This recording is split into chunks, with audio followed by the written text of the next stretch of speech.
అంతర్జాతీయ విమానయాన చరిత్రలో అత్యంత ఘోరమైన అందరూ గుర్తుంచుకునే విమాన ప్రమాదం 1952లో జరిగింది. ముఖ్యంగా పాన్ మామ్ విమానం ప్రమాదానికి గురికాగా మొత్తంగా 52 మంది ప్రాణాలు కోల్పోయారు. అయితే ఈ విమానానికి సంబంధించిన శకలాలు ఇంతకాలం ఎక్కడా ఎంతగా వెతికినా దొరకలేదు. కానీ 74 ఏళ్ల తర్వాత అంటే ఇప్పుడు ఈ విమానానికి సంబంధించిన శకలాలను పరిశోధకులు గుర్తించారు.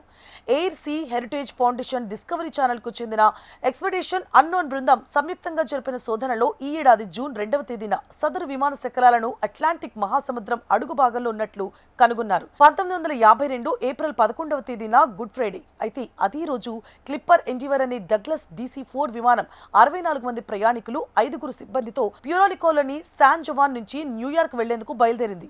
టేకాఫ్ అయిన సరిగ్గా 10 నిమిషాలకే విమానం కుడివైపు ఉన్న 2 ఇంజన్లు విఫలమయ్యాయి.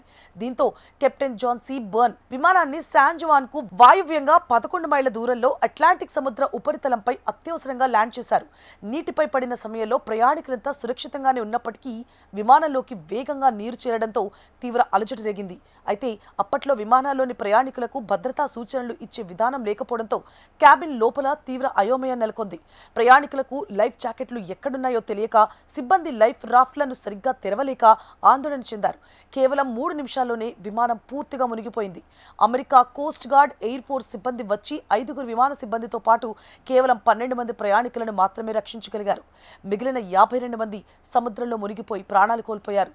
అయితే ఆ రోజు నుంచి విమాన శకలాలను, నీటిలో మునిగిన వారి మృతదేహాలను వెలికి తీసేందుకు అధికారులు తీవ్రంగా శ్రమించారు. అయినప్పటికీ సముద్రం లోతు ఎక్కువగా ఉండడం వల్ల ఈ విమానాన్ని వెలికి తీయలేకపోయారు. అయితే రన్ మాథ్యూస్ నాయకత్వంలో 7 ఏళ్ల పాటు సాగిన శోధనల అనంతరం అధునాతన సోనార్ పరికరాలు కలిగిన స్వయం ప్రతిపత్తి సముద్ర అంతర్గత వాహనాల ద్వారా ప్యూర్టోరికో తీరంలో 2000 అడుగుల లోతున 2 ముక్కలుగా విరిగిపడి ఉన్న విమానాన్ని గుర్తించారు.